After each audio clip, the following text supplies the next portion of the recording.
A'udzubillahi minasyaitonirrajim. Bismillahirrahmanirrahim. Assalamualaikum warahmatullahi wabarakatuh. Waalaikumsalam warahmatullahi wabarakatuh. Innal hamdalillah nahmaduhu wa nasta'inuhu wa nastaghfiruhu wa na'udzu billahi min shururi anfusina wa min sayyiati a'malina. May yahdihillahu fala mudhillalah wa may yudlil fala hadiyalah. Asyhadu an la ilaha illallah wahdahu la syarikalah wa asyhadu anna Muhammadan abduhu wa rasuluh.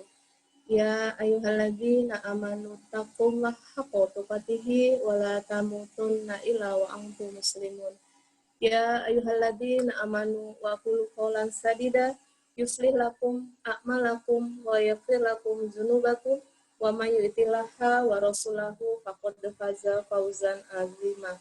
Mahat, Majelis Taklim, Pendidikan Sunnah, dan teman-teman yang lain yang di luar Pendidikan Sunnah, dari Kotamus dan yang lainnya, kita panjatkan puji dan syukur ke Ilahi Robbi yang mana pada pagi hari ini kita semua masih terus diberikan nikmat iman, nikmat sehat, nikmat Islam, sehingga Allah bisa pertemukan kita lewat kajian virtual. Salawat dan salam tak lupa kita haturkan kepada Nabi kita, Nabi Muhammad Sallallahu Alaihi Wasallam, beserta keluarga, sahabat, dan para pengikutnya yang senantiasa istiqomah berjalan di atas sunnah-sunnah beliau hingga yaumil akhir. Mahat, alhamdulillah, jazakumullahu khair untuk semuanya yang sudah bisa bergabung, semoga Allah mudahkan. Yang belum bisa bergabung dan yang sudah bisa bergabung, semoga Allah beri kita kemudahan untuk memahami apa yang akan disampaikan oleh Umi nanti. Salawat dan salam juga tercurah untuk Nabi kita, Nabi Muhammad SAW. Sebelum taklim dimulai, mari sama-sama kita awali taklim kita pada pagi hari ini dengan membacakan basmalah. Bismillahirrahmanirrahim. Hari ini materinya masih dengan siroh, temanya menjelang wahyu. Tafadholi Umi. Ya, masih ngeser. Ya.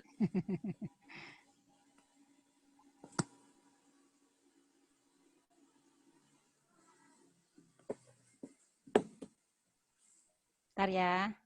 Ya,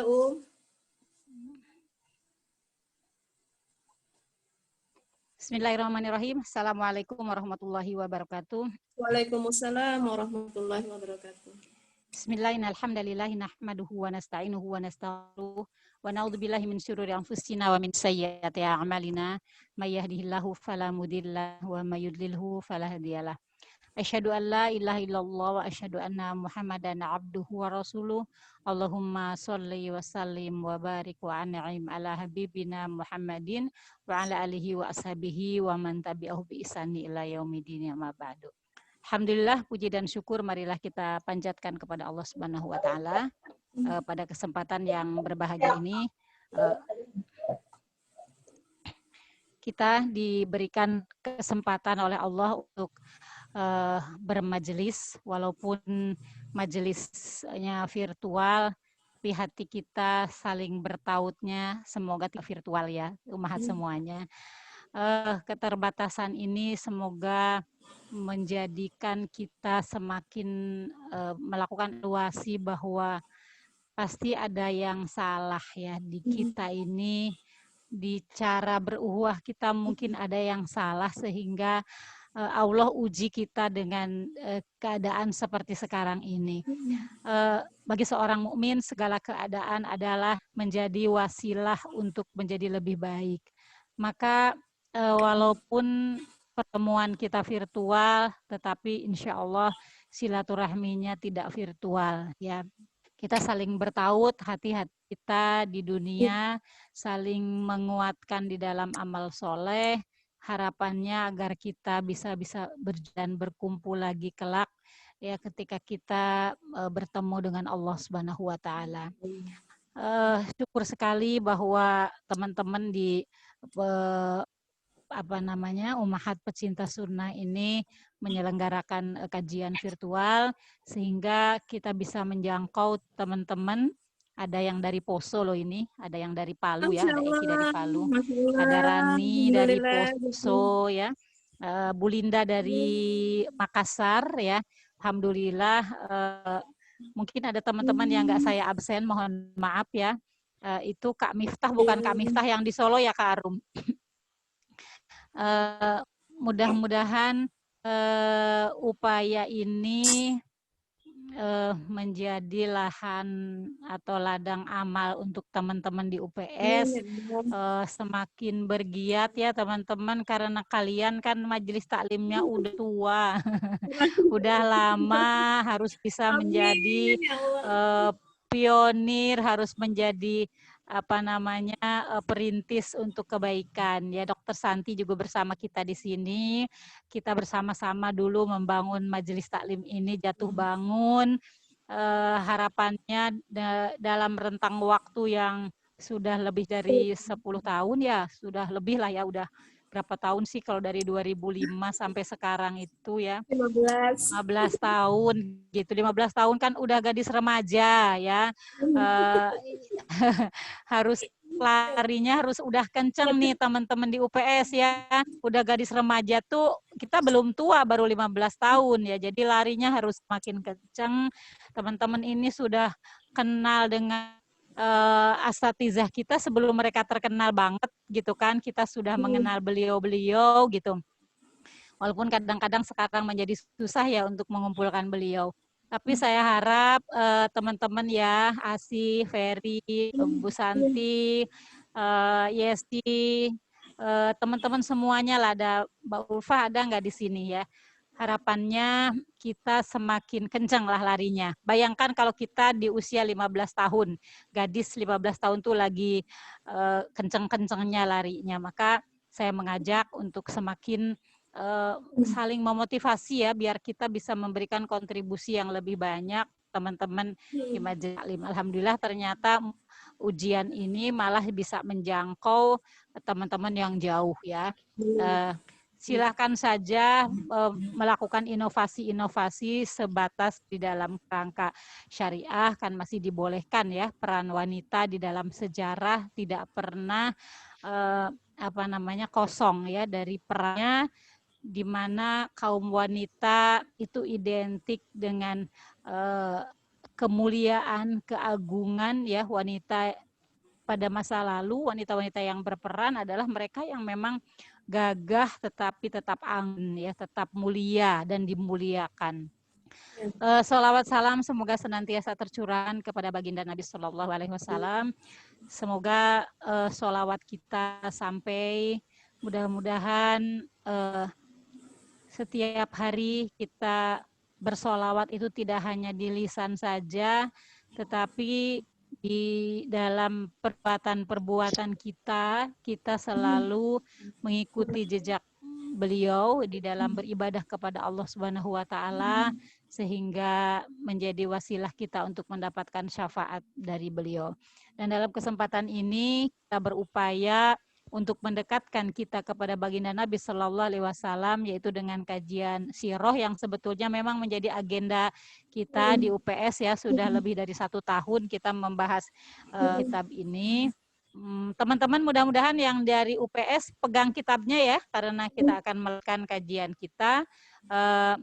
Mudah-mudahan teman-teman yang sudah punya bukunya, kita pegang kitabnya agar saling mengingatkan nanti urutan-urutan penyampaiannya. Upaya ini kita lakukan agar cinta kita, rindu kita kepada baginda Nabi Shallallahu Alaihi Wasallam semakin banyak, semakin besar ya. Karena seseorang yang rindu ya, seorang yang jatuh cinta, seorang yang rindu, dia akan berusaha dengan sekuat tenaga untuk bisa berjumpa dan kumpul dengan orang yang dirindukannya. Itulah harapannya diantaranya kenapa kita harus mengkaji sirah ya, sehingga kecintaan kita kepada baginda Nabi itu punya banyak alasan. Setelah kita mengetahui lebih banyak lagi bagaimana keutamaan, keagungan, kemuliaan, perjuangan beliau Shallallahu Alaihi Wasallam. Untuk teman-teman di UPS, kita sampai kepada halaman 110 ya. Bab 2 sudah mau masuk ke perjalanan Nabi, sudah masuk ke fase kenabian ya, hingga hijrah ke Habasyah. Walaupun mungkin kita tidak terlalu mengurut membaca ya, dibaca satu kata per kata, tetapi kita mengambil hikmah-hikmahnya dari setiap lembarnya ya. Apa sih sebetulnya pelajaran yang bisa kita ambil dari setiap halaman buku ini, walaupun tentu saja kita tidak boleh hanya satu-satunya buku yang menjadi rujukan kita dalam menelusuri kehidupan baginda Nabi SAW. Kalau dari satu kitab saja menelusuri, jangankan dari satu kitab lah, saya yakinnya kitab yang ada yang sudah pernah ditulis oleh para ulama ya dari awal sampai sekarang ya, yang mungkin jutaan jumlahnya di seluruh dunia, itu belum bisa menggambarkan secara keseluruhan keagungan Rasulullah Shallallahu Alaihi Wasallam, belum menggambarkan semua detail-detail keutamaan kemuliaan beliau ya. Jadi apalagi kalau bacaan kita cuma satu buku saja, apalagi kita ketemunya sebulan sekali juga tidak selalu lancar gitu ya. Tentu saja tidak mewakili ya sebetulnya kehidupan baginda Nabi Shallallahu Alaihi Wasallam yang diungkapkan oleh para ulama sudah dari berbagai sisinya, berbagai sudutnya, tetapi buku yang ada pun semuanya yang pernah ditulis itu belum menggambarkan secara keseluruhan keagungan akhlak baginda Nabi Shallallahu Alaihi Wasallam. Mudah-mudahan nanti ke depan kita sampai satu demi satu buku siroh bisa kita lahap ya. Tentu saja harus saling memotivasi di antara kita. Ini judul pertamanya adalah tentang kholwat ya dan ubudiyah Nabi Shallallahu Alaihi Wasallam sebelum kenabian. Jadi teman-teman semuanya, bahwa fase kenabian atau turunnya wahyu itu merupakan itu titik awal kehidupan umat manusia akhir zaman. Artinya dari situlah mulainya ya kehidupan diperbaiki ya setelah mengalami kerusakan-kerusakan di fase-fase sebelumnya. Sebagaimana kita ketahui bahwa Allah Subhanahu wa taala selalu menurunkan ya nabi dan rasulnya yang bertugas untuk memperbaiki keadaan umat manusia ya, dan Rasulullah SAW adalah nabi dan rasul terakhir yang diutus ke bumi ini untuk memperbaiki keadaan manusia sampai hari kiamat, karena tidak ada lagi nabi yang diutus setelah beliau Shallallahu Alaihi Wasallam. Jadi sebetulnya turunnya wahyu itu bukan suatu kejadian luar biasa yang terjadi di kota Mekah ya, bukan untuk bangsa Arab saja, tapi adalah ini titik awal yang sangat penting untuk kehidupan seluruh umat manusia. Karena Allah Subhanahu wa taala menciptakan kita ke dunia ini ada tugas yang diemban. Kita diperintahkan untuk menjadi khalifah, mengurusi bumi ini agar bumi ini ya terawat dengan baik, tidak terjadi kerusakan di dalamnya, kemudian saling memberikan hak ya, tidak saling mendolimi, kemudian kita melaksanakan tugas sebagai manusia yaitu ubudiyah kepada Allah Subhanahu wa taala, karena itulah tujuan kehidupan manusia. Allah menciptakannya untuk beribadah ya. Wa ma khalaqtul jinna wal insa illa liya'budun. Pasti Allah punya skenario bagaimana agar tujuan penciptaan ini bisa tercapai. Sebagaimana kita kalau mencanangkan satu tujuan, kita akan berusaha untuk mencapai tujuan itu. Allah Subhanahu wa taala memberikan tugas kepada kita di dalam kehidupan di dunia untuk beribadah kepada Allah Subhanahu wa taala.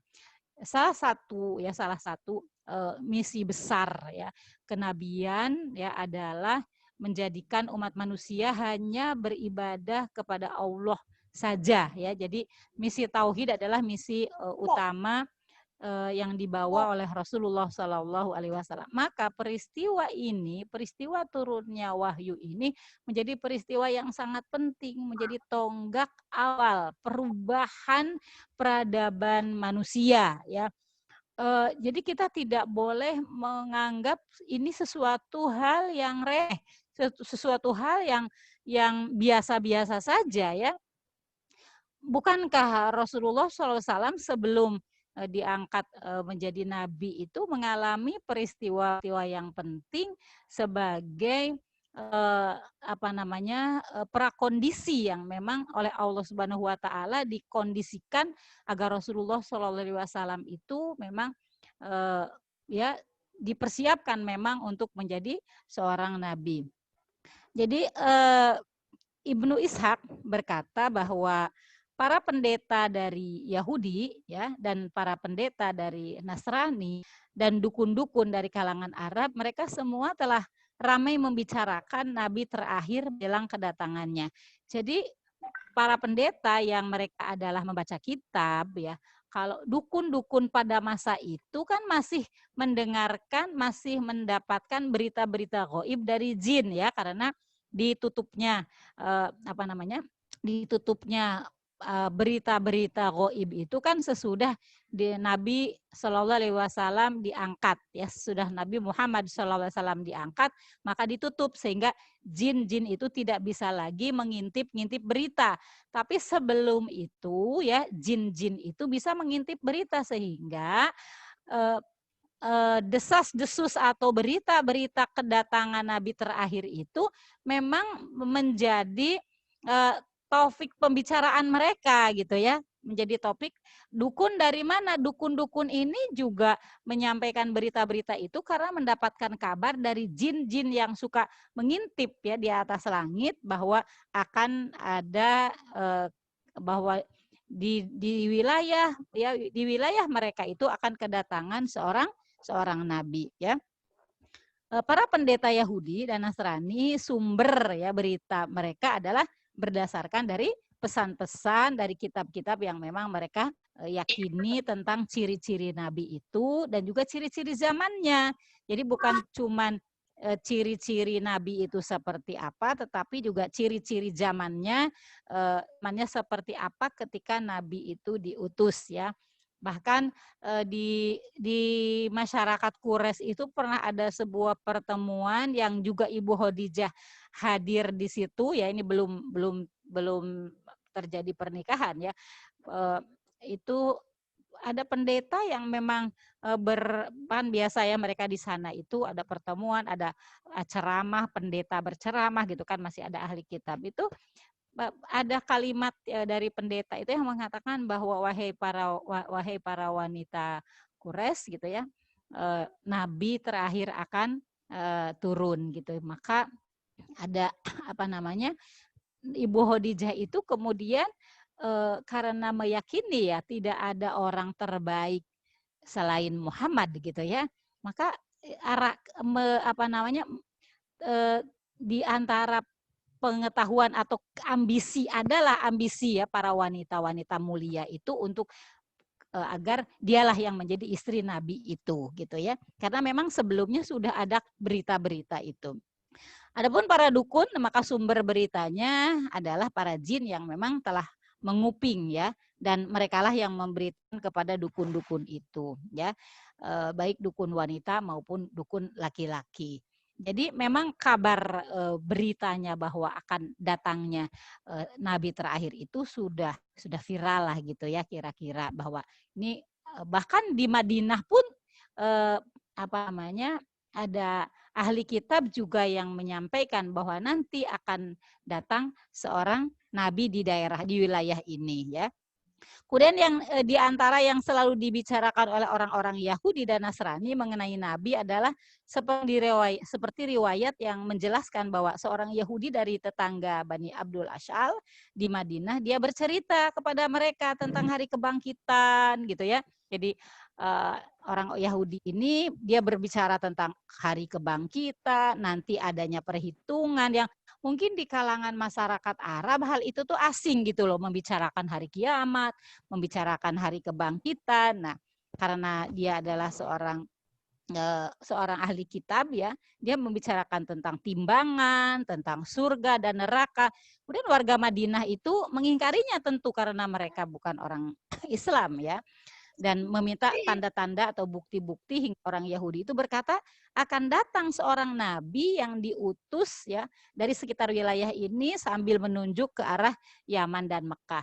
Bahkan orang-orang Yahudi mereka sih berambisi bahwa nabi yang diutus itu dari kalangan mereka, sehingga di dalam kehidupan sehari-hari mereka kalau mereka berantem sama orang Arab gitu ya, itu mereka bilang awas ya nanti kalau nabi kami turun gitu ya, kami akan mengadili kalian. Jadi mereka menganggap bahwa nanti loh nabi yang turun itu dari kalangan mereka. Jadi mereka sudah GR duluan. Maka mengapa ketika Rasulullah SAW diangkat menjadi nabi, ini orang Yahudi ini termasuk yang sangat sangat dengki sekali ya, sangat membenci sekali Rasulullah SAW gitu ya.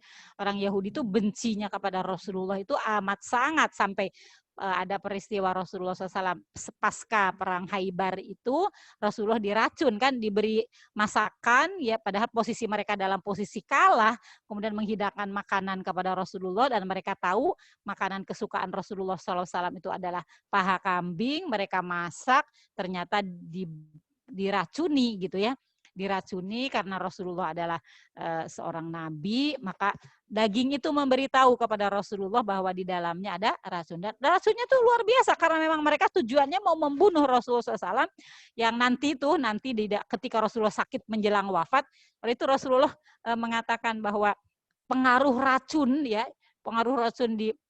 di Khaibar itu masih Rasulullah rasakan gitu. Cuma karena Rasulullah itu fisiknya sangat kuat dan memang ya dijamin dilindungi oleh Allah Subhanahu wa taala, bahwa Rasulullah itu ya matinya bukan karena tipu daya manusia gitu ya, memang karena beliau itu sakit.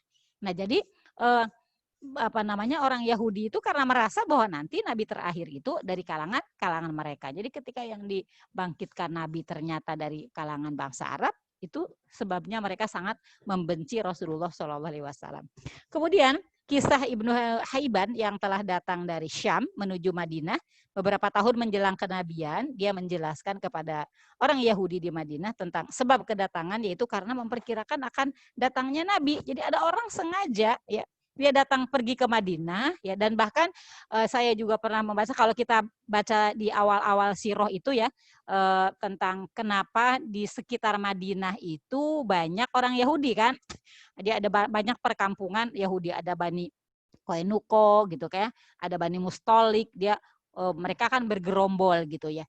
Karena memang mereka itu sudah mendapatkan kabar bahwa nanti nabi terakhir itu ya akan turunnya di sekitar Madinah, maka mereka itu ya berbondong-bondong menuju ke Madinah ya. Kemudian tentang kisah Salman Al-Farisi ya, yang datang dari negeri Persia, ini adalah kisah yang terkenal sekali. Salman Al-Farisi itu kan mencari agama sampai pernah ketemu dengan pendeta, mengikuti agama mereka ya, sampai akhirnya ternyata agama atau nabi itu turunnya dari Madinah, sehingga dia mengikuti kafilah dagang untuk pergi ke Madinah dan rela menjadi budak, yang penting sampai ke Madinah, karena Salman Al-Farisi itu tahu nanti nabi terakhir itu akan turunnya di Madinah gitu. Itu ada kisah tersendiri ya tentang Salman Al-Farisi. Nah, kemudian di antara tanda-tanda Rasulullah SAW ya, ini sebelum Nabi SAW tiba 40 tahun, beliau itu suka menyendiri gitu ya. Sekitar kalau di Mubarak Puri itu, di Rahikil Mahtum itu, bahwa tiga Ramadan Rasulullah SAW itu punya kebiasaan menyendiri di Gunung Hiro gitu ya, menyendiri di Gunung Hiro. Itu namanya Gunung Hiro. Sekarang kan disebutnya Jabal Rahmah ya. Itu tapi guanya Gua Hiro. Nah,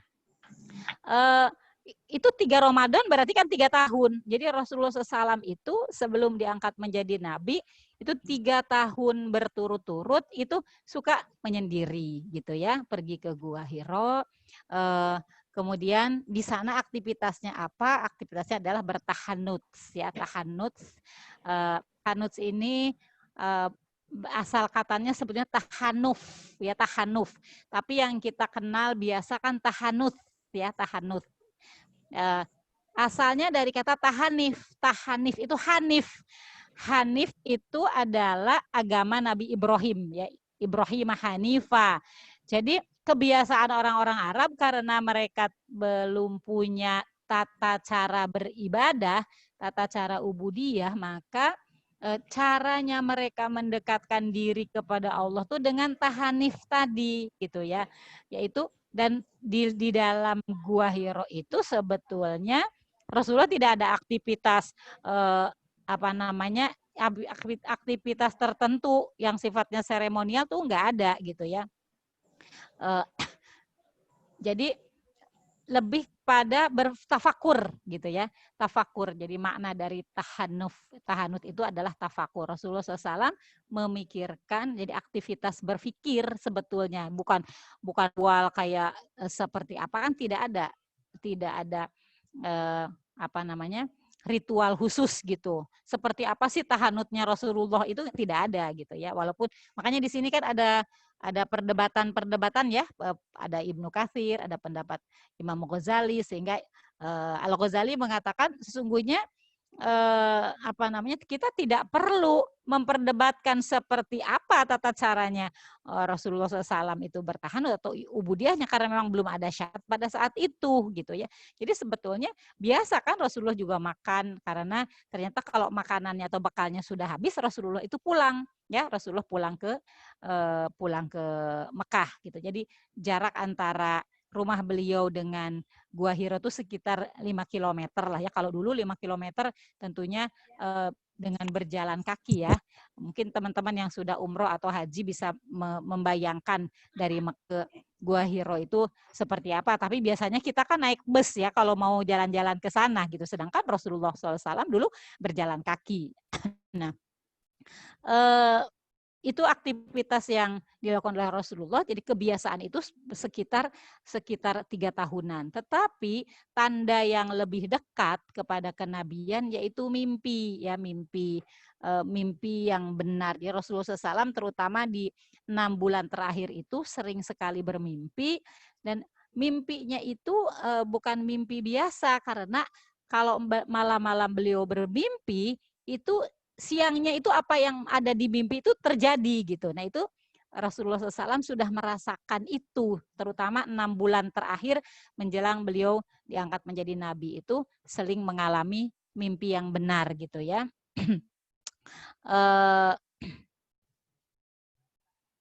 Ini tentang tahanut tadi, insya Allah teman-teman paham ya bahwa tahanut itu bukan semedi gitu, bukan semedi kontemplasi atau apalah istilah-istilah sekarang gitu, tetapi para ulama menyimpulkan bahwa aktivitas Rasulullah SAW di dalam Gua Hiro itu adalah tafakur, memikirkan keadaan umat karena hati beliau adalah hanif, lurus, merasa bahwa sebagai hamba Allah itu ada sebuah kewajiban, tetapi beliau belum tahu kewajibannya itu apa, harus bagaimana untuk mengatasi kondisi umat yang sudah sangat kacau balau ya karena tidak ada syariat. Jadi kebayang ya teman-teman ya, hari inilah kita rasakan ketika syariat itu tidak dipegang teguh oleh banyak umat manusia, orang kacau mau menipu gitu ya, menarik pajak, menipu, membunuh ya, hukum tidak ditegakkan, keadilan tidak ditegakkan, itu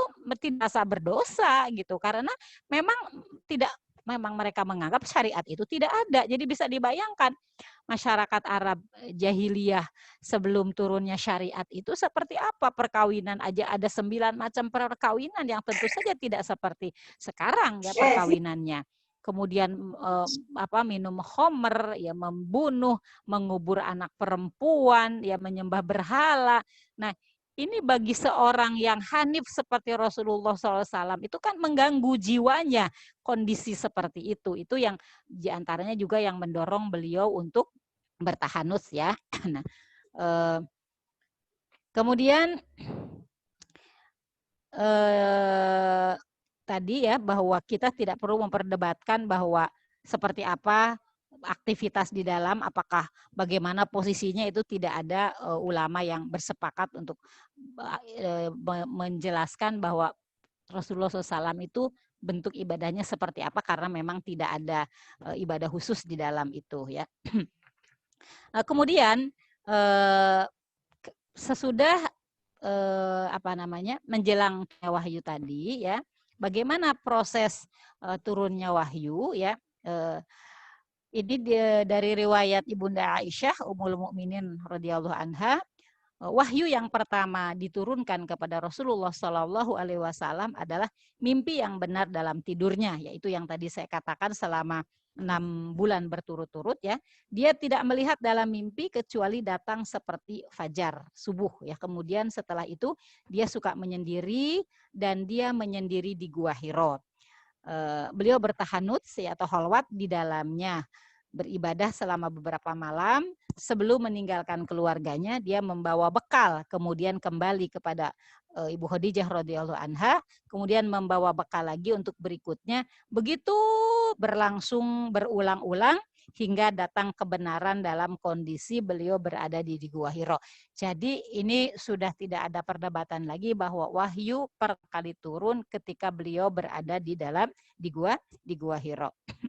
Nah, bagaimana keadaannya? Yaitu datangnya pada siang hari, ya, bukan pada malam hari, dan para ulama bersepakat ya harinya adalah Senin, ya, harinya adalah Senin, sebagaimana hadis yang diriwayatkan dari Qatadah bahwa Rasulullah Shallallahu Alaihi Wasallam ketika ditanya tentang puasa Senin, kenapa Rasulullah Shallallahu Alaihi Wasallam sering puasa Senin, ya, karena kata beliau, hari itu adalah hari saya dilahirkan dan hari saya mendapatkan wahyu, ya.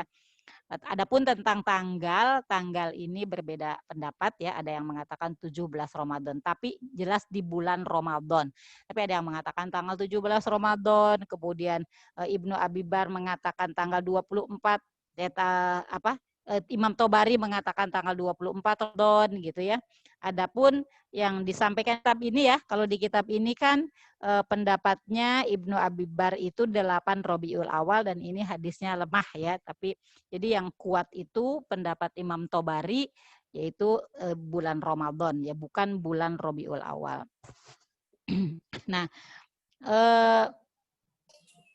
Rasulullah SAW tentu saja ketika malaikat Jibril datang ya tentu saja takut ya, karena malaikat Jibril tidak ngasih tanda sebelumnya gitu, tidak memperkenalkan diri, beliau itu siapa gitu ya, beliau tidak memperkenalkan diri sehingga tentu saja Rasulullah.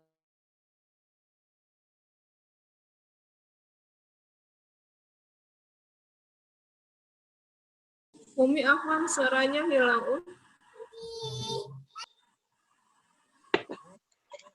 Suaranya ke mute, kepencet. Oke, ya, udah. Udah. Lanjutkan ya, teman-teman di halaman berikutnya ya. Malaikat datang dan berkata, Iqra, ya. Jadi ini ayat yang pertama turun itu adalah surat Al-Alaq ya. Kemudian kata Rasulullah, mana biqori?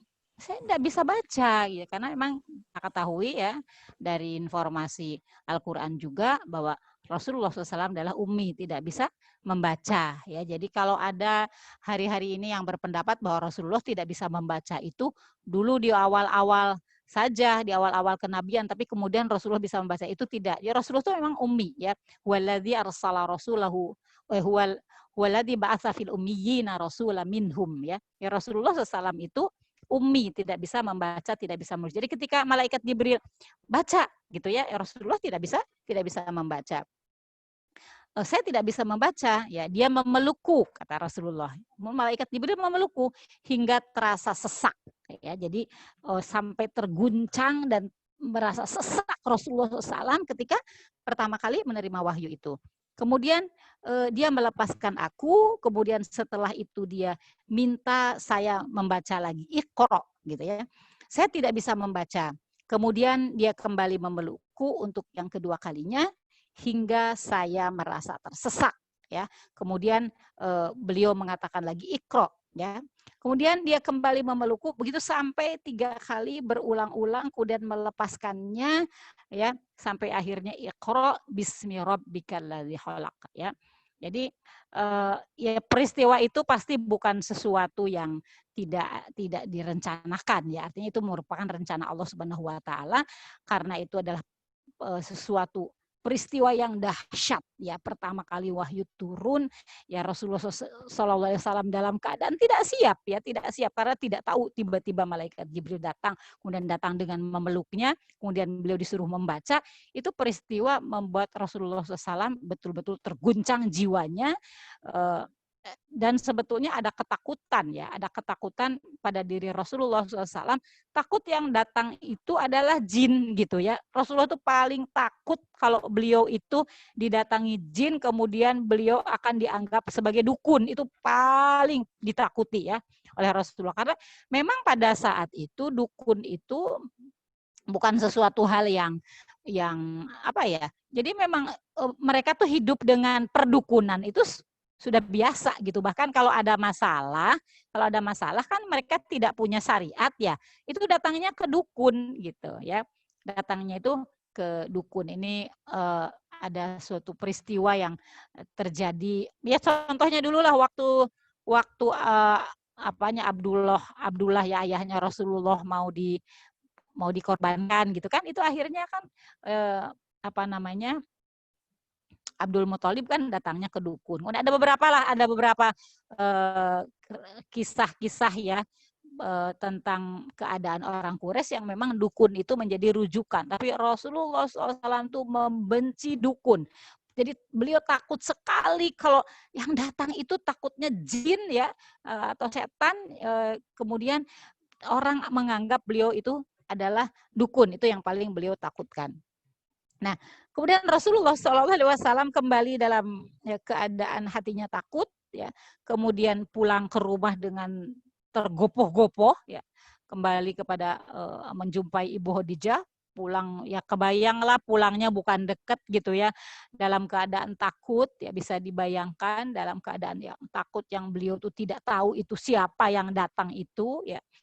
Kemudian pulang ke rumah ya, menjumpai Ibunda Khadijah dalam keadaan ketakutan, dan itu jaraknya bukan sedikit ya, sekitar 5 kilometer ya. Kemudian masuk ke rumah Bunda Khadijah, Ibunda Khadijah binti Khuwailid ya. Kemudian beliau mengatakan, selimuti aku ya Ibu Khadijah, karena kita tahu ya bagaimana kesetiaan, ya, bagaimana sayangnya Ibunda Khadijah itu kepada Rasulullah SAW, karena beliau tahu dari wajahnya Rasulullah SAW dalam keadaan takut, beliau tidak bertanya, langsung menyelimuti gitu ya. Ini sikap yang perlu dicontoh ya ibu-ibu dari Ibunda Khadijah, bagaimana seorang istri menyikapi suami yang dalam kondisi panik, dalam kondisi ketakutan. Kira-kira ibu-ibu kalau mengalami ini gimana? Suami pulang dalam keadaan pucat ya, ketakutan ya. Inilah sikap Ibu Khadijah yang perlu dicontoh. Beliau tidak ikut panik, tapi melaksanakan apa yang diperintahkan oleh baginda Nabi Shallallahu Alaihi Wasallam ketika beliau mengatakan selimuti tanpa banyak bertanya ya, sampai akhirnya Rasulullah SAW sendiri yang menceritakan ya apa yang terjadi ya. Kemudian Ibu Khadijah ya ketika melihat Rasulullah SAW penuh ketakutan, ya takut apa gitu ya, saya takut pada diri saya sendiri, takut apa, maka Ibu Khadijah langsung membaca gitu ya, ini ketakutan Rasulullah SAW, takut terjadi sesuatu yang dahsyat kepada beliau, maka Ibu Khadijah itu yang sudah mengenal beliau ya selama 15 tahun ya, sangat tahu bagaimana Rasulullah SAW ya, akhlaknya baik secara di keluarga maupun secara sosial. Ini sikap yang diambil oleh Ibu Khadijah ya, itu ketika menyikapi Rasulullah seperti ini, beliau meyakinkan suami bahwa Allah tidak akan menyia-nyiakannya gitu ya, meyakinkan beliau dengan cara apa? Dengan cara menjelaskan kepada Rasulullah SAW tentang kelebihan atau keutamaan yang dimiliki oleh Rasulullah SAW ya. Ini kita sering mendengar ini. eh, dia tidak, demi Allah, dia tidak akan menghinakanmu selamanya. Ini pernyataan Ibu Khadijah ya. Jadi Ibu Khadijah tahu banget gitu ya bagaimana Rasulullah SAW ketakutannya, dan caranya dengan cara apa Ibu Khadijah harus menghiburnya, yaitu dengan cara ini loh kelebihan, memberikan keyakinan Allah tuh nggak akan menyanyiakan Anda, Allah nggak akan menyanyiakanmu wahai suamiku.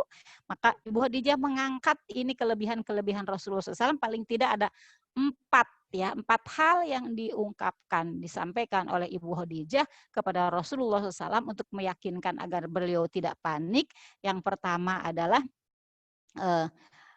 Allah tidak akan menyanyiakanmu selama-lamanya gitu ya. Kalau bahasa Arabnya itu ya, faqalat Khadijah kalla wallahi la yahzikallahu abadan. Demi Allah, Allah tidak akan menghinakanmu selama-lamanya. Ya, jadi seorang istri menghibur suaminya, meyakinkan bahwa Allah tidak akan menyanyiakanmu. Wallahi la yahzikallahu abada. Innaka latasilur rahim. Karena sesungguhnya ada 4 hal ya yang diungkapkan oleh Ibu Khadijah. Karena sesungguhnya engkau orang yang selalu menyambung silaturahmi, gitu ya. Nah ini penting. Itu yang dilakukan Rasulullah SAW selama 40 tahun kan. Beliau diangkat menjadi nabi itu 40 tahun. Inilah yang prestasi Rasulullah SAW secara sosial ya selama 40 tahun. Yang diungkap ya, kalau ubudiyah secara pribadi ya beliau tahu banget gitu ya bagaimana Rasulullah kesolehannya. Artinya walaupun tidak melakukan kesyirikan lah, walaupun pada saat itu tidak ada ritual yang harus dilaksanakan oleh Rasulullah SAW, tetapi secara sosial beliau adalah innaka latasilur rahim, bahwa Rasulullah SAW orang yang menjaga hubungan silaturahmi. Ya, semuanya, artinya semua keluarga beliau itu merasakan ya kan Rasulullah SAW sebelum bekerja ya di perusahaannya Ibu Khadijah, Rasulullah SAW itu adalah pekerjaannya menggembalakan kambing punya paman-pamannya dan menjualkan dagangan paman-pamannya. Itu tidak untuk mengambil upah, tapi untuk membantu paman-pamannya sebagai rasa terima kasih ya beliau, sebagai rasa syukur beliau kepada paman-pamannya yang sudah mengurus beliau gitu ya. Jadi kan kalau dengan Ibu Khadijah memang bekerja profesional ya, ada bayarannya. Tetapi sebelumnya pekerjaan Rasulullah di masa menjelang menikah itu kan menggembala kambing. Ini sudah riwayatnya sahih ya, karena itu setiap nabi semuanya tuh menggembala kambing. Dan saya pernah jelaskan kepada ibu-ibu waktu kita masih di masjid ya, keutamaan kelebihan menggembala kambing dibanding dengan menggembala onta itu kan apa, itu sebagai sebuah persiapan seorang pemimpin menggembala kambing ya. Itu Nabi Musa jelaskan di dalam Al-Qur'an. Nabi Musa itu ya profesinya dulu kan menggembala kambing, bahwa kan tongkat yang akhirnya bisa untuk membelah laut ya, kemudian tongkat yang bisa dilemparkan menjadi ular, itu kan tongkat itu aslinya tongkat beliau ketika menggembala kambing untuk untuk menghalau kambing atau mencarikan makanan ya dengan memukulkan tongkat itu. Jadi memang ini pekerjaan profesi para nabi gitu ya. Jadi ibu-ibu kalau mau mendidik anak, kepemimpinan anak ya, mau mendidik, bolehlah itu anak-anak dikasih kambing gitu, 10 aja lah gitu. 10 biji dicoba untuk menggembala kambing. Jadi mungkin ke depan ini teman-teman kita punya peternakan kambing gitu untuk sebagai laboratorium ya, mendidik calon pemimpin gitu. Ini saya nggak bercanda loh. Ya kan nggak bisa, ini kan ada Bu Yesi, ada Bu Santi, ada Asi, Ferry. Kita patungan beli kambing ya, saya kemarin tertarik sekali ada dosen yang kemudian beralih profesi menjadi peternak kambing gitu ya, peternak kambing yang bersih, kandangnya nggak bau loh Asi, nggak bau loh kandangnya gitu ya. Nah, itu sebagai laboratorium kita ya. Parenting sekarang kan cuman baru teori aja ya, nggak kita belajar parenting di mana-mana, begini mendidik anak, begini mendidik calon pemimpin gitu. Ayolah kita punya kandang kambing gitu ya, patungan lah fair, ayo gitu, nabung gitu, kita punya peternakan bersama-sama gitu ya. Nanti tempatnya Umi tunjukin insya Allah ya, sebagai pelatihan untuk anak-anak gitu ya, karena ternyata Nabi Musa ya para nabi semuanya itu pernah menggembala kambing. Nah Rasulullah Shallallahu Alaihi Wasallam ya profesinya sebelum berdagang atau bekerja di Ibunda Khadijah gitu ya, beliau memang membantu paman-pamannya semuanya. Jadi paman-pamannya itu merasakan ya bagaimana pelayanan Rasulullah SAW Muhammad itu kepada paman-pamannya itu. Jadi beliau sebelumnya menggembala kambing, kemudian menjualkan dagangannya paman-pamannya itu tidak minta upah gitu, hanya untuk berbakti aja kepada paman-pamannya gitu. Ini ya. Kalau kita sekarang ya saya juga merasakan ya kita ini dalam hal silaturahim ini masih kurang ya. Kemudian yang kedua ya poin yang kedua yang diungkapkan oleh Ibunda Khadijah adalah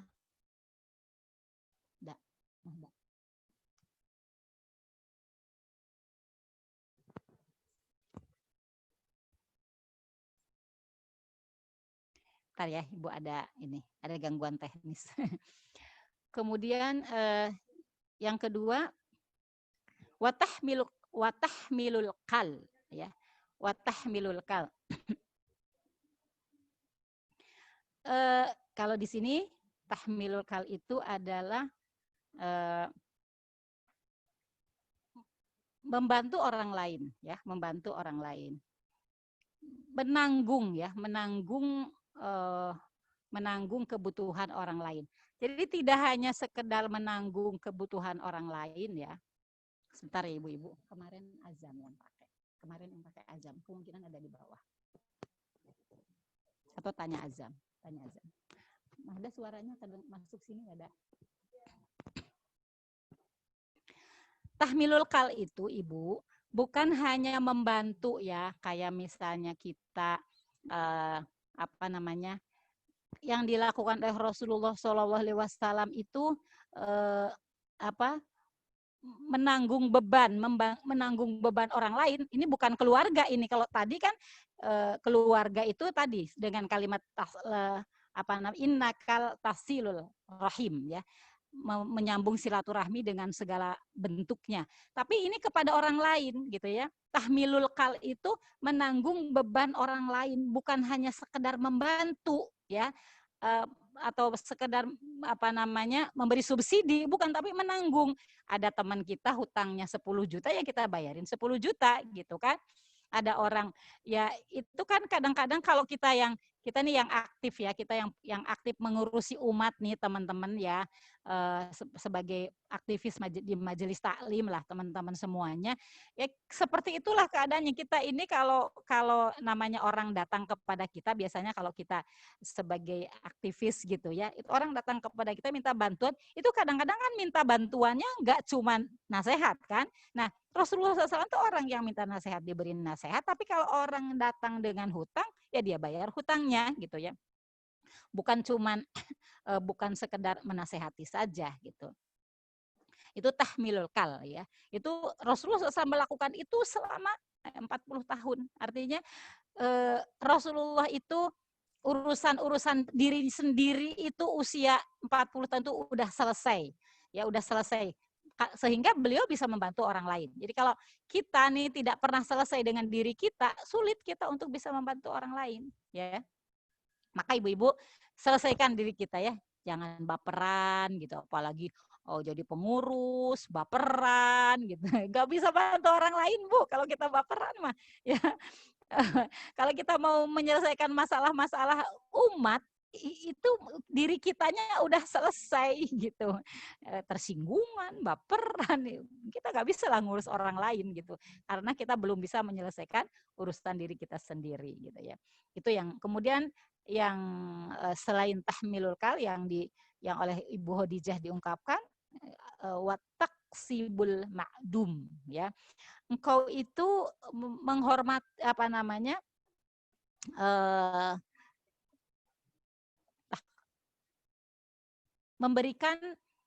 memberi bantuan kepada orang yang tidak punya, ya. Memberikan, kalau yang tadi itu menanggung, ya. Kalau ini suka membantu, ya, membantu. Bukan cuma membantu, ya, menanggung beban. Dan yang terakhir adalah menghormati tamu. Menghormati tamu tuh bukan orang datang disuguhin teh, bukan gitu, ya. Tapi musafir dari jauh membutuhkan tempat tinggal gitu, ya, 3 hari, itu Rasulullah melakukan itu, bukan sekedar ada orang kangen datang sekedar itu aja, bukan, tapi orang yang memang berhajat, ibnu sabil gitu, ya, seperti itu. Nah, itu jadi caranya Ibu Khadijah ketika menenangkan suaminya, ya, biar suaminya ini tenang, beliau meyakinkan suaminya bahwa Allah Subhanahu wa taala tidak akan menyia-nyiakanmu, tidak akan merendahkanmu. Ya kan Rasulullah takut kalau dia jadi dukun, dianggap dukun gitu. Enggak akan, kata Ibu. Percayalah, Allah tidak akan merendahkanmu karena engkau selama ini orang yang suka membantu orang lain, orang yang suka jaga silaturahmi, artinya hubungan dengan keluarga baik, hubungan dengan masyarakat baik, orang merasa dibantu dengan keadaanmu. Itu yang dilakukan oleh Ibunda Khadijah, ya. Maka kemudian langkah berikutnya ini dari sini kita mengambil hikmah, ya, bagaimana seorang istri menghadapi suami dalam kondisi ketakutan, panik. Selain beliau menyejukkan, ketika diperintahkan untuk diselimuti. Ketika Rasulullah SAW mengungkapkan ketakutannya, beliau menenangkannya. Tapi juga tidak cukup di situ. Ibunda Khadijah memberikan solusi. Ayo kita bertanya kepada paman, ya, paman saya. Jadi Warokoh bin Naufal itu pamannya Ibunda Khadijah. Ibunda Khadijah kan Khadijah binti Huwailid, ya.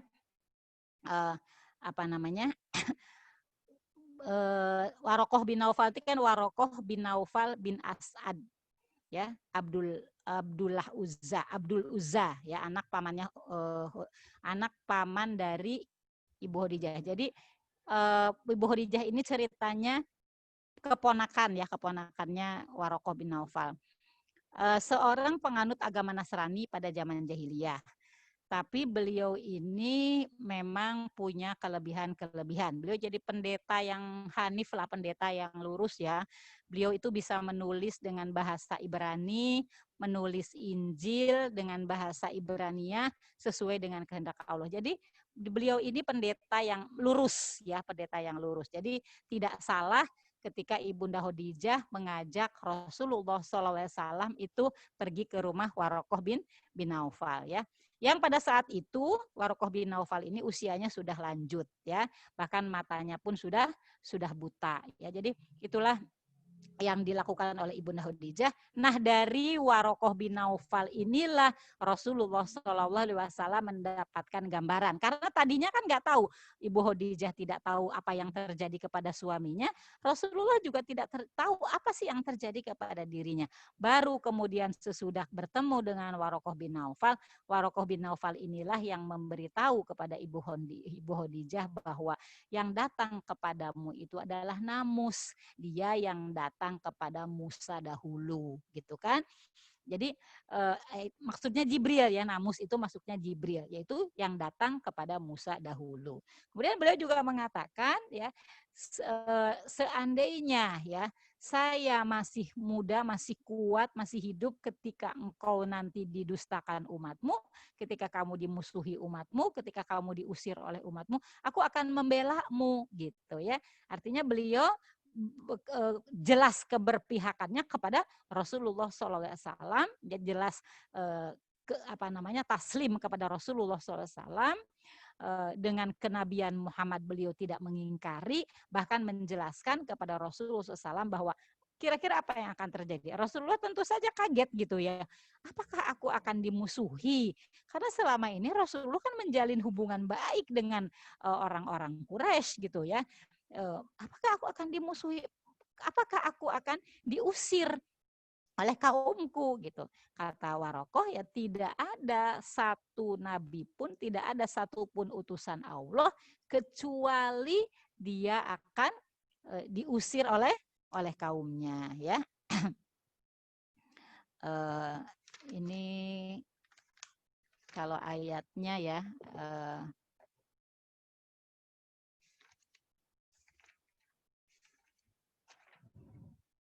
Karena apa? Karena Warokoh bin Naufal itu mengetahui sejarah ya Nabi Musa, juga itu di dalam Al-Quran dijelaskan bahwa Nabi Musa juga kan diusir gitu loh, terusir, hijrah, dan semua nabi mengalami hijrah gitu, sehingga Rasulullah SAW nggak punya bayangan kan gitu ya bahwa beliau adalah seorang nabi, sampai akhirnya turun surat Al-Mujammil, baru beliau yakin bahwa beliau adalah seorang utusan.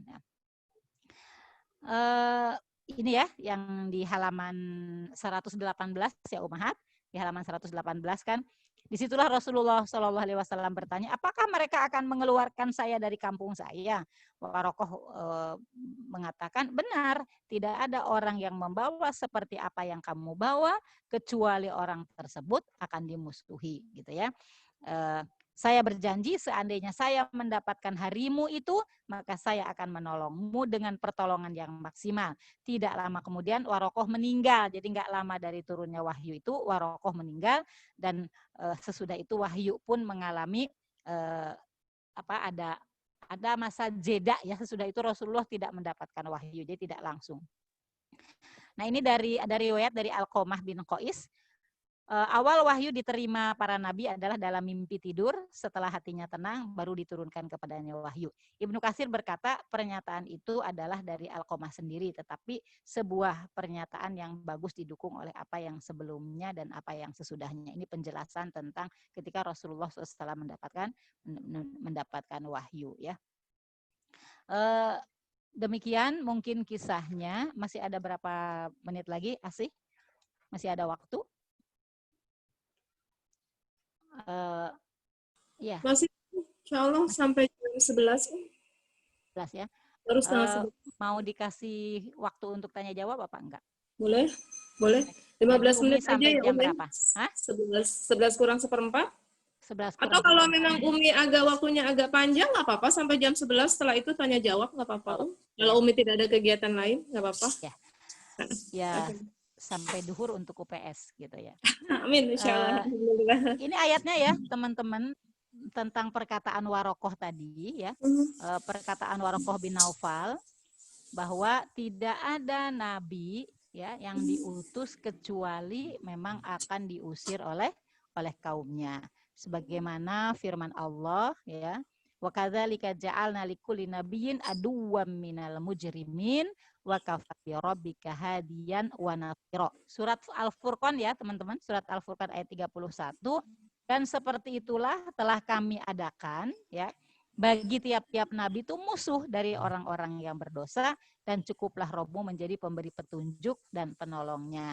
Kemudian dalam Quran surat Al-An'am juga ayat 112, wa kadzalika ja'alna likulli nabiyyin aduwwasyayatinal ins wal jin yuhi ba'duhum ila ba'din zukhrufal qaul ya, zukhrufal qauli ghurura walau syaa rabbuka ma fa'aluh fadarhum wa ma yaftarun. Dan demikianlah kami jadikan bagi tiap-tiap nabi itu musuh, yaitu setan-setan dari jenis manusia dan dari jenis jin. Sebagian mereka membisikkan kepada sebagian lain perkataan-perkataan indah untuk menipu manusia. Jadi ini karakter dakwah ya, karakter dakwah. Jadi setiap nabi itu pasti akan berhadapan dengan musuhnya. Ya, baik dari kalangan jin maupun dari kalangan manusia. Nah, jin dan manusia ini ya mereka saling membisikkan ya, yuhi ba'duhum ila ba'din zukhrufal qaul ya. Jadi setan dari kalangan jin dan manusia itu saling membisikkan perkataan-perkataan indah tapi menipu gitu. Jadi kalau hari ini ya para pengikut nabi ya mendapatkan perlawanan dari musuh-musuh yang tidak menyukai jalan dakwah itu memang sebuah sunatullah. Ya, kadang-kadang orang-orang yang berdakwah di jalan Allah itu mendapatkan tuduhan atau misalnya istilah-istilah ya tadi dari zuhrufal qaul itu ya. Misalnya tentang ada tuduhan-tuduhan. Kalau Rasulullah dulu kan dituduh sebagai dukun, dituduh sebagai tukang sihir, dituduh sebagai sahirum majnun, tukang sihir yang gila, ya, tuduhan yang bermacam-macam. Ya, hari ini juga kan orang-orang yang berdakwah kalau dakwahnya lurus itu senantiasa akan menghadapi ujian yang berat. Semakin lurus kita semakin mendekati metode Nabi, ya, semakin kita nih mendekati metode Nabi ya dalam berdakwah, semakin tolehannya mendekati Nabi, ya tantangannya semakin berat gitu ya. Maka teman-teman ini kalau memang kita mau bergerak di jalan dakwah harus menyiapkan mental gitu ya. Kita menyiapkan mental. Jadi jangan membayangkan kalau kita berdakwah itu di depan kita akan digelarkan karpet merah, diberikan karangan bunga, tepuk tangan, amplop yang tebal gitu ya. Tapi justru ketika kita bergerak di jalan dakwah, kita harus menyiapkan diri sebagaimana yang pernah dialami oleh para nabi dulu ya. Kalau sekarang ini kita belum mengalami tantangan yang dahsyat, boleh jadi mungkin dakwah kita belum mendekati nabi kebenarannya. Jadi jangan terlalu terlena kalau di majelis taklim ini kita akan mendapatkan tepuk tangan, mendapatkan penghormatan, mendapatkan sesuatu yang menyenangkan selalu gitu ya. Jadi wajar kalau kita kita baru ngurus-ngurus majelis taklim tuh kita mendapatkan tantangan. Itu sesuatu yang wajar karena karakteristik kebenaran itu seperti itu. Ini sudah disampaikan oleh Warokoh bin Naufal sejak awal Rasulullah SAW mau terjun ke kancah dakwah ya, itu sudah diberitahu. Kenapa? Itu karakter dakwah dari zaman Nabi turun temurun sudah seperti itu yang dialami. Maka Allah Subhanahu wa taala kan banyak menghibur Rasulullah SAW dengan surat Nuh gitu ya, bagaimana dakwahnya Nabi Nuh, surat Hud bagaimana dakwahnya Nabi Hud ya, bagaimana perjalanannya Nabi Ibrahim, itu menghibur ya, Allah menghibur Rasulullah SAW dengan menurunkan ayat-ayat yang berisi tentang kisah-kisah dakwah para nabi agar Rasulullah SAW tidak kecut, karena ya Rasulullah sebagai seorang manusia ya pernah mengalami hati yang ya Allah sedih gitu ya melihat para sahabat mendapatkan siksaan, tapi Rasulullah SAW belum dapat perintah untuk melawan ya. Ketika di Mekah itu fase Mekah kan belum ada turun ayat yang memerintahkan Rasulullah SAW boleh memerangi orang musyrik, belum ada ayatnya. Nanti ketika turun ayatnya, ketika Rasulullah SAW sudah di Madinah, turun ayatnya dibolehkan untuk memberikan perlawanan kepada orang-orang kafir, baru Rasulullah SAW mulai itu mengerahkan ya tentara-tentaranya berupa Sariyah gitu ya untuk mengintai musuh, mempersiapkan persiapan perang gitu ya. Baru ketika ada ayat yang turun. Tapi ketika fase Makkah itu walaupun permusuhan orang-orang kafir begitu dahsyat, tapi Rasulullah SAW tidak memberikan perlawanan. Ini juga hikmah yang harus diambil ya sebetulnya ketika kita belajar sirah ini. Untuk seorang aktivis dakwah itu kita jeli mengambil pelajaran dari setiap peristiwa yang dialami oleh baginda Nabi SAW. Dari peristiwa ini apa hikmahnya gitu ya, sehingga ketika kita menghadapi ujian ya, ujian-ujian dakwah, kita akan mengingat bagaimana perjalanan Rasulullah SAW yang jauh lebih berat dibandingkan dengan kita gitu, sehingga kita tidak selalu mengharapkan pujian, tepuk tangan gitu ya, terkenal. Nah, itu justru harus dihindari perkara-perkara yang seperti itu karena dikhawatirkan menguras ya pahala kita di dalam berdakwah gitu. Ya teman-teman kalau yang mau aktif di majelis taklim ya saya sarankan untuk memiliki mental yang kuat gitu ya, agar kita bisa memajukan majelis taklim, bisa melayani umat ketika datang ujian, datang cercaan, datang godaan ya, itu kita sudah kuat gitu menghadapinya, tidak mudah tidak mudah kalah, tidak mudah menyerah gitu ya. Sehingga apa yang pernah terjadi kepada Rasulullah SAW, walaupun semuanya ya karena kita imannya nggak setinggi imannya Nabi, tapi sebahagian apa yang pernah dialami Rasulullah SAW mungkin akan juga dialami oleh teman-teman yang memang menapaki jalan dakwah ya. Demikian ya teman-teman.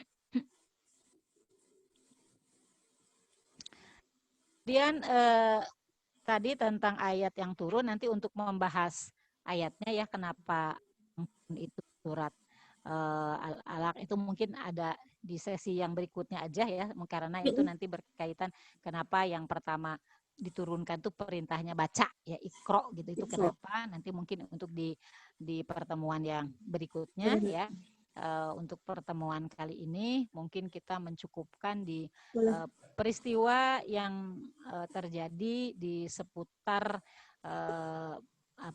Nabi ketika Nabi Shallallahu Alaihi Wasallam menjelang turunnya wahyu, kemudian Rasulullah SAW pada saat itu memang merasakan bahwa ini ada satu peristiwa yang luar biasa yang terjadi kepada beliau. Ya, ada ketakutan-ketakutan yang dirasakan oleh beliau itu bukan takut hantu ya gitu, bukan takut kayak kita, tapi takut kalau yang terjadi ini adalah sesuatu yang bisa mendatangkan kemurkaan Allah gitu loh ya. Jadi kan iman kepada Allah, iman itu sudah ada pada diri Rasulullah SAW. Makanya Ibunda Khadijah juga ketika menenangkan beliau, ketika yakin membuat Rasulullah tenang itu membawa nama Allah gitu ya.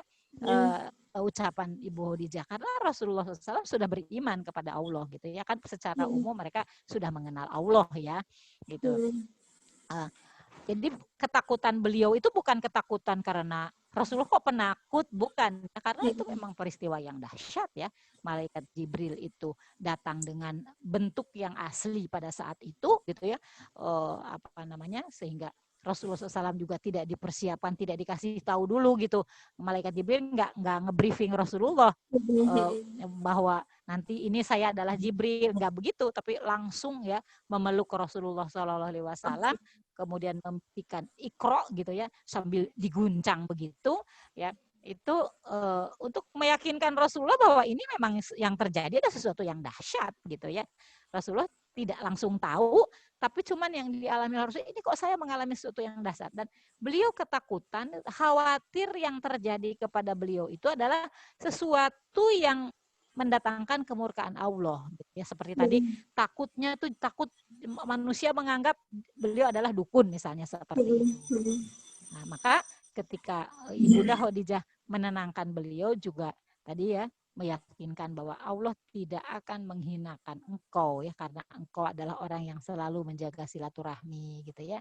Nah, ini teman-teman memang dari peristiwa ini juga kita bisa mengambil pelajaran ya, ketika kita mau terjun ya ke dunia dakwah, emang kita harus punya bekal secara spiritual ya, bagaimana kesolehan pribadi, juga kita punya bekal kesolehan sosial gitu ya. Karena Rasulullah SAW itu nggak bisa dibantah oleh orang-orang Quraisy, orang-orang Mekah sekitarnya, bahwa dia itu orang yang baik gitu. Istrinya bahkan mengakui. Nah, ini penting ya bagi kita, teman-teman yang aktif di luar, teman-teman aktivis dakwah, penting bahwa keluarga kita itu mengakui bahwa kita itu punya nilai positif, punya nilai plus yang bisa dibagi dengan orang.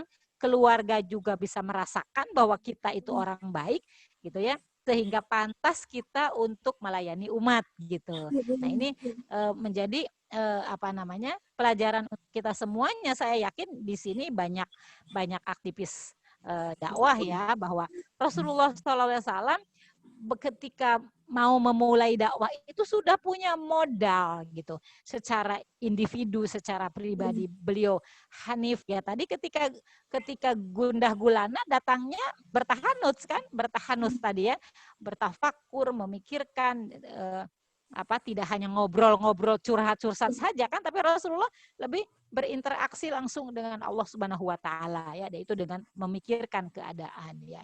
Artinya Dan itu Rasulullah SAW selama 40 tahun menjalani kehidupan, Rasulullah sudah menunaikan hak-hak dirinya, hak-hak keluarga, bahkan hak masyarakat gitu. Dan keadaan ini diakui oleh masyarakat dan diakui juga bahkan oleh keluarganya. Ini penting gitu kita teman-teman yang mau berkiprah di dakwah itu, bahwa kita bertanya kepada diri kita, modal dakwah saya itu apa? Karena dakwah itu kan modalnya bukan hanya retorika kita, pandai susun kalimat agar orang takjub kepada kita, bukan itu kan tujuan dakwah itu, bahwa kita punya sesuatu nilai yang diakui oleh orang lain, bahwa kita layak, kita pantas pelayan-pelayan umat gitu ya, seperti itu. Walau demikian kan juga Rasulullah SAW juga tidak langsung diterima oleh semua orang gitu ya.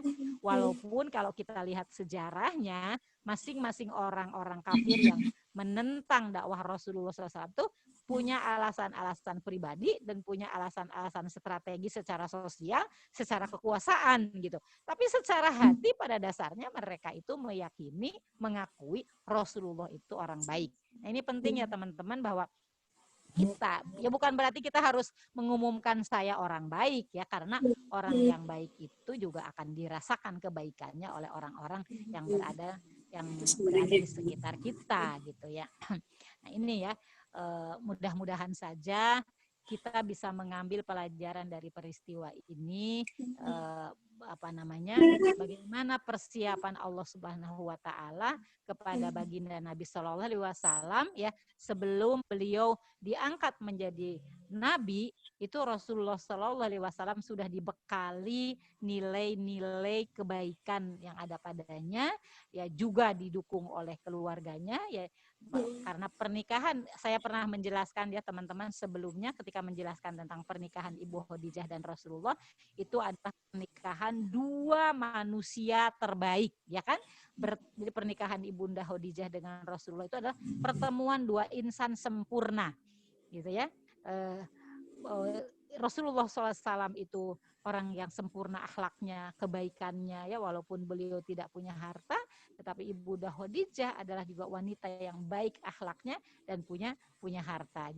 Jadi memang selama ini yang dicari oleh Ibu Khadijah itu juga ketenangan jiwa, yang itu didapat oleh Rasulullah, didapat dari Rasulullah Shallallahu Alaihi Wasallam gitu ya.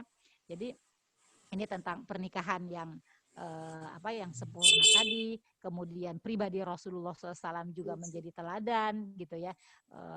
Ya terbukti ya dalam peristiwa pembangunan Ka'bah juga sudah saya jelaskan, Rasulullah SAW akhirnya diangkat ya menjadi pemimpin, dan semua orang merasa puas dengan kepemimpinan beliau dan keputusan beliau gitu. Artinya memang secara sosial ya, Rasulullah itu juga kepemimpinannya juga diakui sebagai orang yang bisa menegakkan keadilan di tengah-tengah masyarakat gitu ya. Kemudian juga oleh keluarga tadi yang diungkapkan oleh Ibu Khadijah tadi adalah pengakuan orang terdekat ya, pengakuan orang terdekat tentang kebaikan yang dimiliki oleh Rasulullah SAW gitu ya. Jadi ibu-ibu semuanya, kalau kita mau menjadi baik dan kita mau menularkan kebaikan kepada orang lain, harus orang terdekat dulu yang merasakan kebaikan kita gitu ya. Orang-orang dekat kita harus sudah lebih dahulu merasakan kebaikan kita, sehingga ketika kita berbuat baik kepada orang lain, nah orang-orang yang di sekitar kita sudah merasakan kebaikan dari diri kita. Jangan sampai kita nanti membantu orang yang jauh di sana, tapi orang-orang yang ada di sekitar kita tidak merasa terbantu dengan keberadaan kita ya. Seperti itu. Kemudian juga ketika Ibu Khadijah membawa Rasulullah SAW kepada Warokoh bin Naufal, adalah memang orang yang tepat. Nah ya, ini juga bagaimana seorang istri ya. Seorang istri itu ketika dia menjadi teman, menjadi pendamping bagi suami, kita bukan hanya melayani makannya, dia menemani tidurnya ya, bukan hanya itu saja, tetapi di saat-saat yang genting kitalah yang tampil untuk menenangkan hati suami gitu ya. Dan solusi apa yang diberikan oleh seorang istri, karena Rasulullah pada waktu itu sedang bingung gitu. ternyata solusinya juga tepat. Bertanya kepada siapa itu penting gitu ya. Kita harus bertanya kepada siapa, dan ternyata yang disarankan oleh Ibu Khadijah adalah Warokoh bin Naufal, orang yang memang pas gitu untuk ditanya gitu. Ini poin-poin yang penting yang perlu kita catat di dalam peristiwa ini. Mudah-mudahan ya bulan depan kita bisa melanjutkan kajian kita, teman-teman semuanya. Yang penting dari siroh ini kita bisa mengambil pelajarannya. Jangan hanya mendengarkan bagaimana kelanjutannya, tetapi kita bisa mengambil pelajarannya dari kisah ini seperti apa. Kemudian juga dari perjalanan baginda Nabi SAW, kita semakin juga mencintai beliau, semakin tahu kelebihan-kelebihan beliau, dan kita bisa mencontoh beliau. Ibu-ibu yang semoga dirahmati Allah Subhanahu wa taala, Barat yang hari ini sedang mainkan peranan ya, peradaban, dia itu mereka sebetulnya kan nggak punya tokoh ya, mereka nggak punya tokoh. Sehingga mereka memunculkan tokoh, ada Superman, ada Batman yang bisa menyelesaikan semua masalah kan gitu. Superman, namanya juga Superman, bisa menyelesaikan semua masalah. Batman bisa menolong banyak orang. Apalagi Spider-Man, Wonder Woman. Karena memang mereka tuh nggak punya tokoh gitu ya. Nggak punya tokoh panutan yang memang super gitu. Nah kita ya Allah, umat Islam tuh banyak tokohnya ya, yang utamanya tentu ya Rasulullah SAW.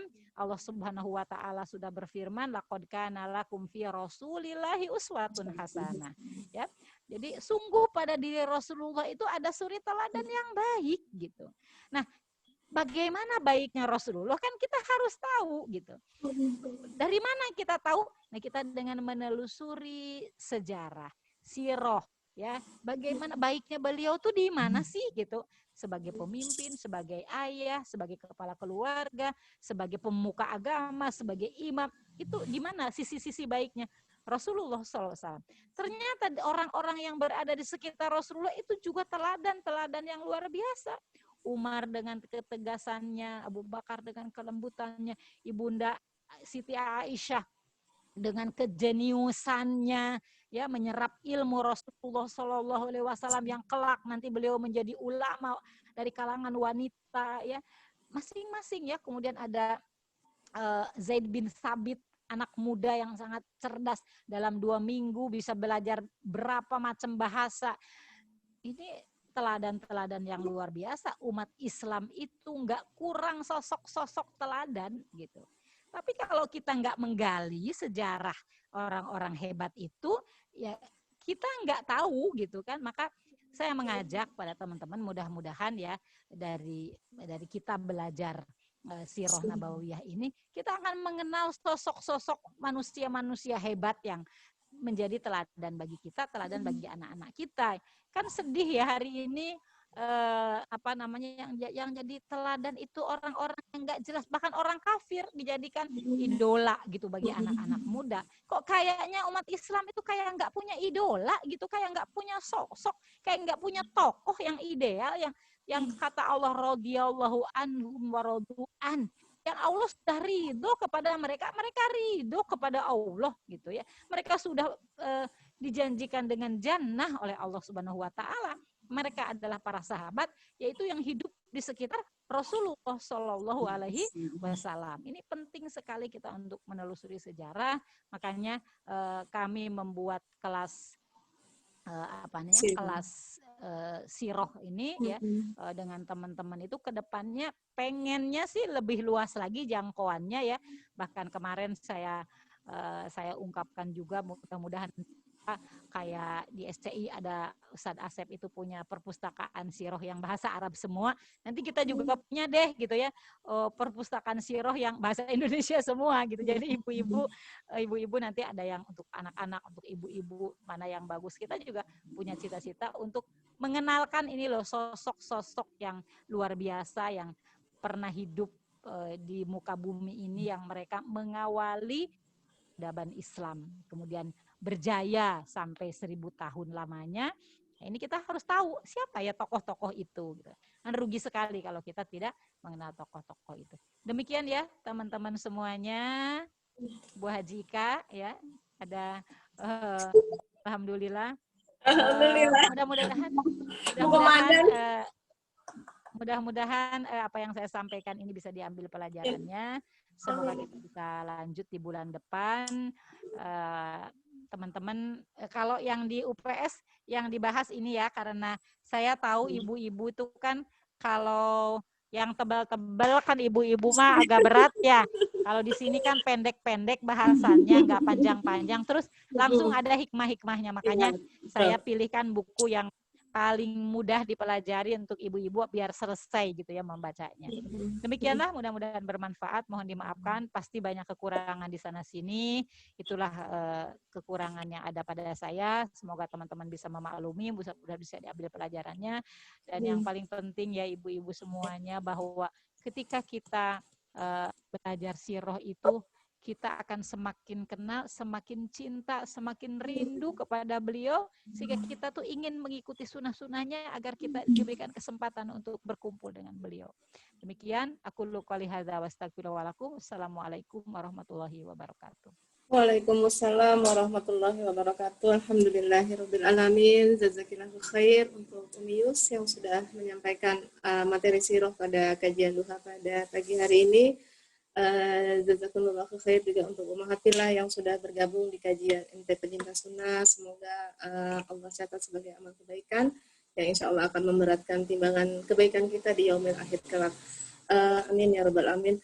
Ummahat, kita belum tutup dengan doa kafaratul majlis. Barangkali ada yang mau bertanya, dipersilahkan. Bu Ika mau bertanya, Bu Ika?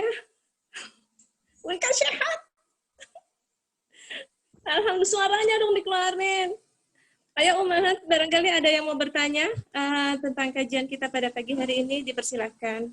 Bu Ika tuh punya tugas belum dikerjain tuh, membaca kisah 3 menit. Ayo lo.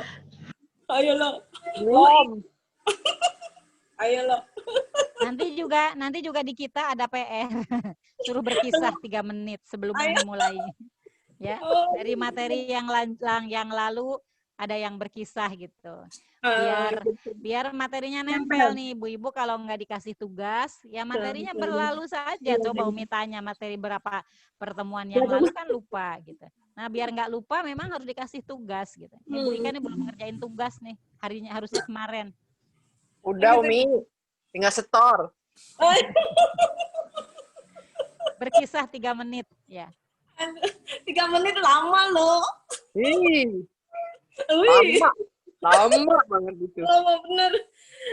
Ya, silakan teman-teman, barangkali kalau ada pertanyaan, bertanya, kalau silakan. ada ya Ada yang mau ditanyakan? Barangkali dari pelajaran kita pada hari ini tentang sirah. Bu Ika nggak tanya, Bu Ika? Dipaksa? Enggak, saya cuma mau ngeliat Umi aja, membahas. Ada Dokter Indah ya, ada Dokter Indah di RSPP, ada Arum, Makassar, ada Mbak Arum, ada Dokter Irma juga dari Alhamdulillah. Rumah Sakit Ana ya, Dokter Irma ya.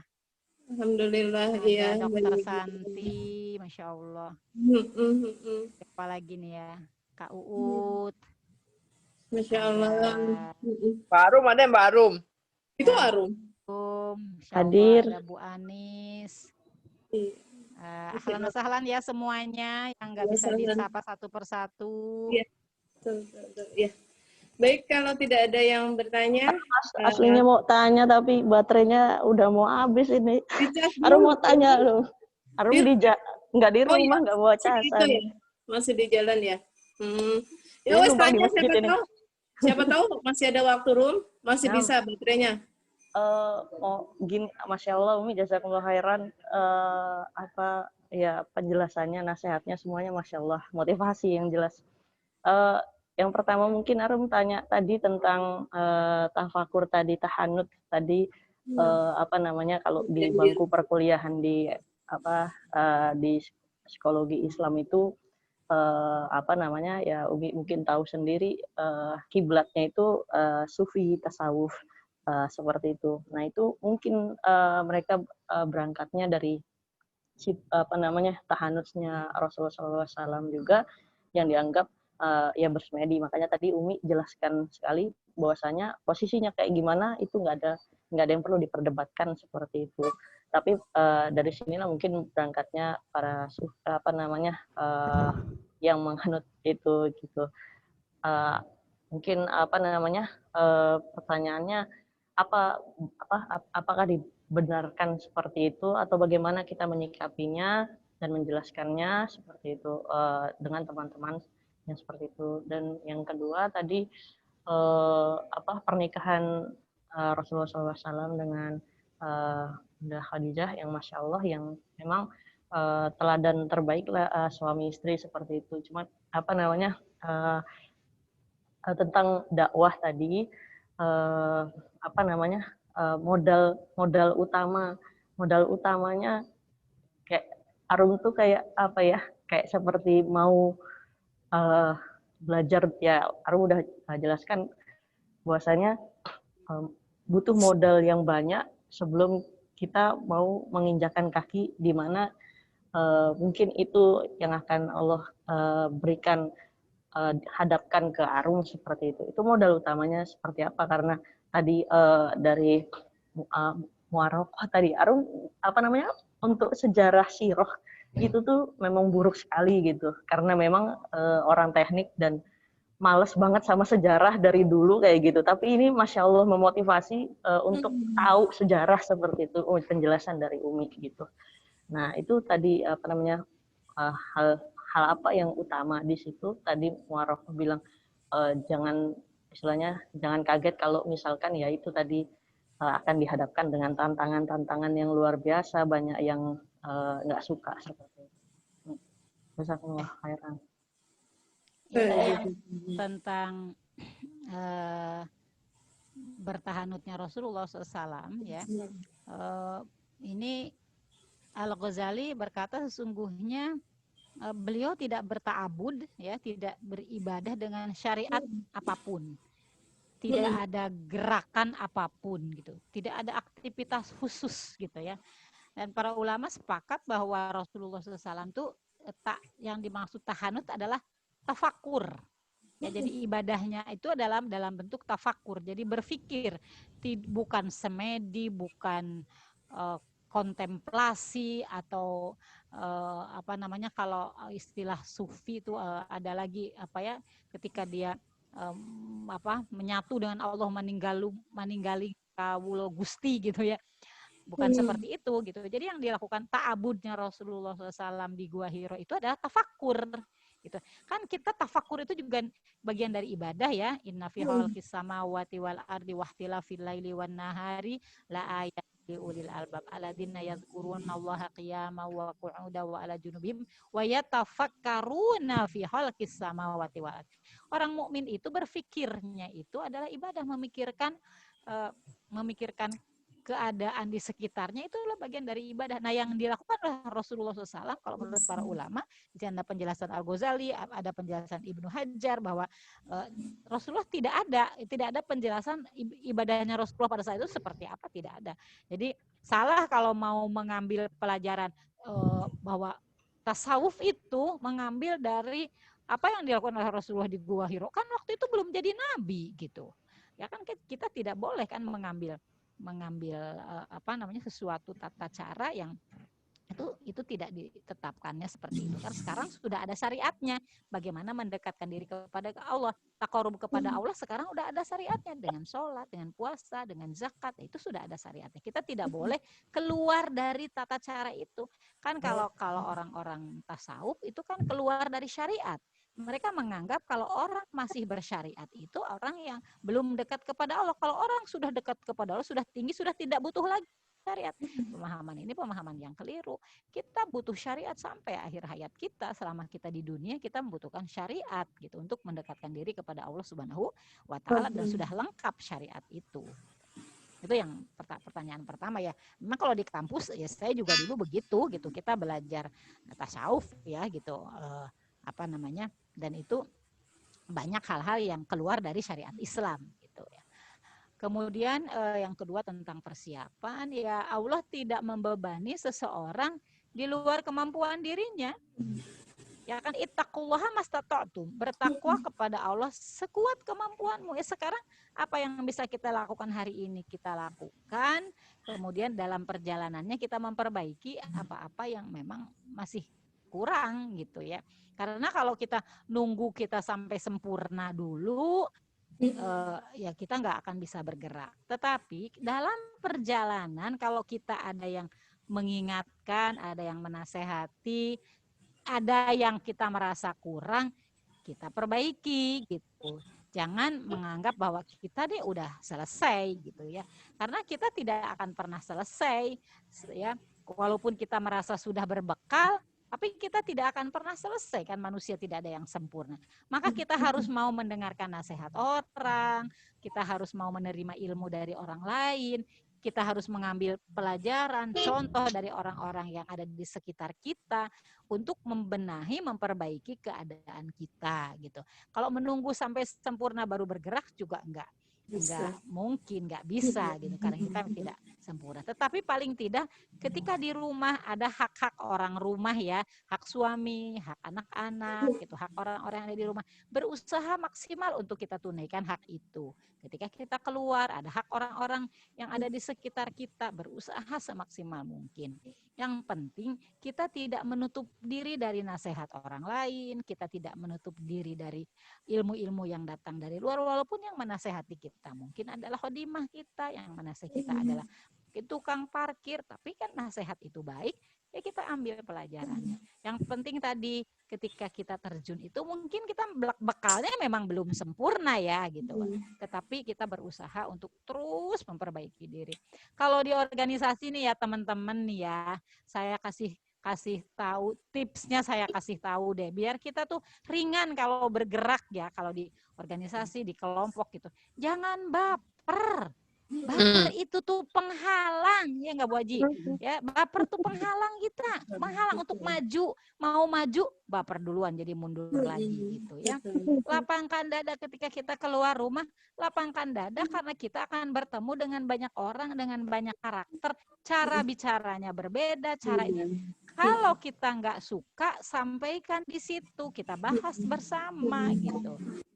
Kalau baper, nggak maju gitu loh. Saya teman-teman ya dimanapun lah saya berada itu, teman-teman yang baper mah ketinggalan, coba tanya Bu Haji gitu ya. Karena saya suka berlari gitu loh. Artinya itu loh tadi Kak Arum, pertanyaan dari Kak Arum, oke lah kita mungkin kurang bacaan Qur'annya, mungkin kita kurang apanya, kita kurang bacaan Quran, kita belajar. Mungkin kita kurang akhlaknya, ditegur harus mau gitu. Kita kurang adabnya, tapi ketika diingatkan kita mau, atau kita belajar dari orang lain.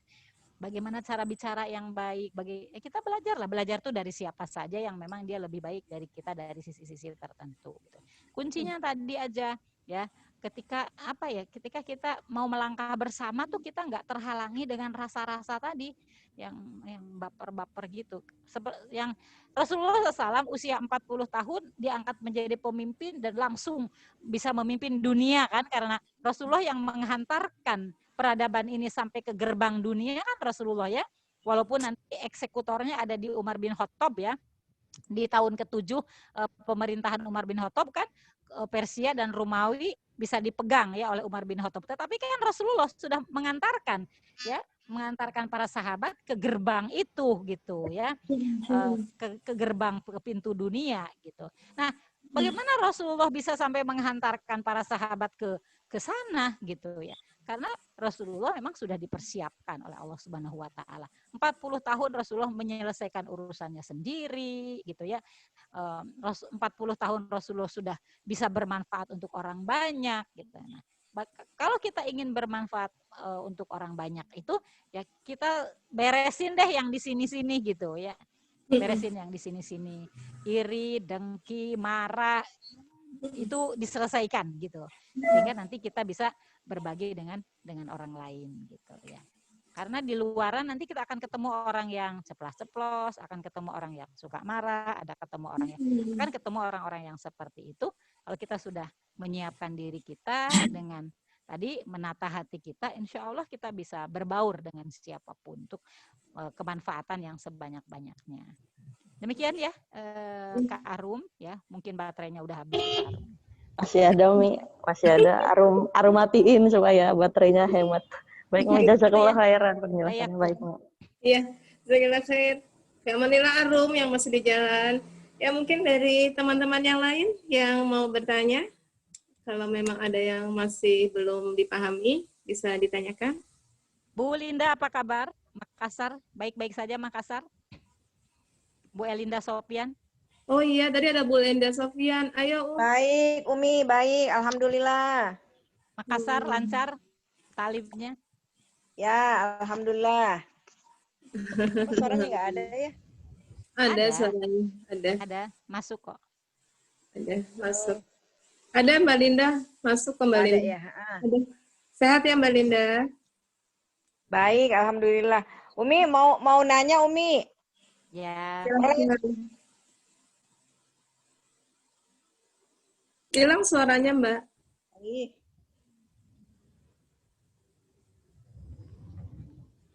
Bu Linda suaranya hilang. Oh, kenapa ya? Nah, sudah ada. Umi, kalau zaman dulu itu kan belum ada komunikasi gini. Gimana ya untuk kita orang itu percaya bahwa ini benar seperti Nabi itu akan datang begini. Terus itu orang untuk mempercayai itu bagaimana ya Umi ya? Saya biasa ngebayangin dengan kondisi sekarang kita kan ada buku, ada medsos, kita belajar gitu. Nah, sekarang orang-orang dulu itu gimana mereka itu untuk mempercayai bahwa ini benar loh, ini utusan Allah, ini begini. Gimana ya caranya, Om? Ya kabar kan ini pertanyaan awam. Ya, oke. Bu Linda kan pada saat itu tetap ada tokoh ya, ada tokoh. Masih ada sisa-sisa ahli kitab, ya kan? Sejahil-jahilnya di masa jahiliyah itu, ya. Kan masih ada tokoh yang dipercayai oleh mereka. Sebahagian percayanya kepada dukun. Ya, tapi dukun pada saat itu beda dengan dukun sekarang ya, karena jin pada saat itu masih diizinkan untuk mengintip berita-berita ya.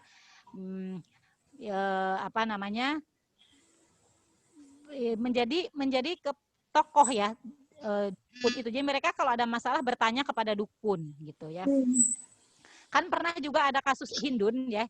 Hindun itu kan memang wanita mulia di Quraisy gitu ya. Wanita mulia. Kan pernah ada Hindun itu kan sebelum menikah dengan Abu Sofyan itu menikah dengan laki-laki kaya tapi tua. Tapi karena ada satu peristiwa ada nggak sengaja ketika suaminya sedang pergi, ada laki-laki mau mencari suaminya, tuh mampir ke rumahnya Hindun. Akhirnya suaminya menuduh kalau ini bukan Abu Sofyan ya, sebelum Abu Sofyan, suaminya menuduh kalau dia itu berselingkuh dengan laki-laki. Padahal kan cuma lewat doang. Gitu. Nah ini kan nggak terima nih keluarganya, keluarga terhormat kok dituduh seperti itu. Itu bertahkimnya datangnya ke dukun yang terkenal gitu. Karena Hindun itu ditalak pada waktu itu. Kemudian dukun ini mengatakan ya bahwa ya Hindun tuh wanita baik-baik, dan kata dukun ini bilang bahwa dari rahimnya akan lahir para pemimpin dunia gitu. Kan benar memang kan? Lahir dari Hindun itu adalah Muawiyah.